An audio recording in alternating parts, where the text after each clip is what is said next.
বিসমিল্লাহির রহমানির রহিম। আমাদের অবশ্যই নামাজ পড়তে হবে,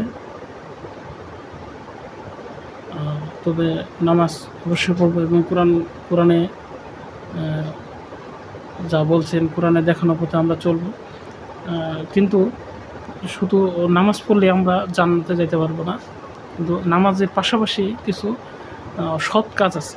আল্লাহ বলছে, আমি অবশ্যই সৎকর্মশীলদের সাথে আছি। তা আপনি যদি সৎকর্মশীল না হন, তাহলে আপনি তো শুধু নামাজ দেয়া জান্নাতে যেতে পারবেন না।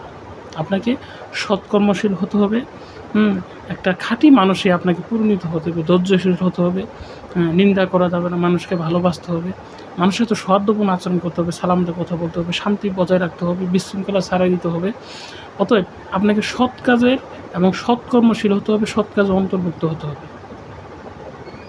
তারপরে আপনি আল্লাহর ইবাদতে মগ্ন থাকবেন, আল্লাহর ধ্যানে মগ্ন থাকবেন, আল্লাহর স্মরণে মগ্ন থাকবেন।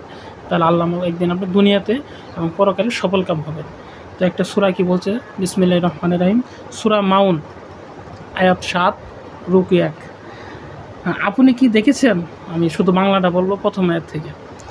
আপনি কি দেখেছেন সেই ব্যক্তিকে যে দিনকে মিথ্যা মনে করে? আসলে দিনকে কিভাবে মিথ্যা, মানুষ দিনকে যে মিথ্যা মনে করে, দিন কীভাবে মিথ্যা প্রমাণিত হয় না? আমরা তো দিনকে মিথ্যা বলি না, কিন্তু কেউ বলে না, কিন্তু তার কর্মে হয়ে যাচ্ছে, সেটা আপনাকে বুঝতে হবে যে দিন কিভাবে মিথ্যা হচ্ছে। যে আপনি কি দেখেছেন সেই ব্যক্তি যে দিনকে মিথ্যা মনে করে?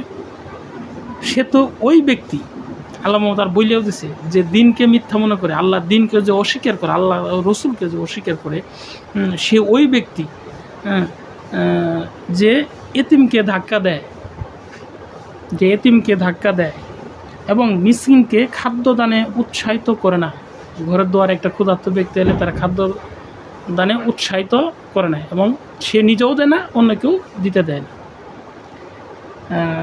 অনন্তর ওই নামাজ আদায়কারীদের জন্য ধ্বংস আহার। দেখছেন, নামাজ পড়লে কি জান্নাতে যাওয়া যায়? তাহলে আপনি যদি মানুষকে না ভালোবাসেন ভাই, অসহায় মানুষকে যদি না ভালোবাসেন, তাহলে আপনার জন্য ধ্বংস। আপনি এই নামাজে কোনো লাভ হবে না।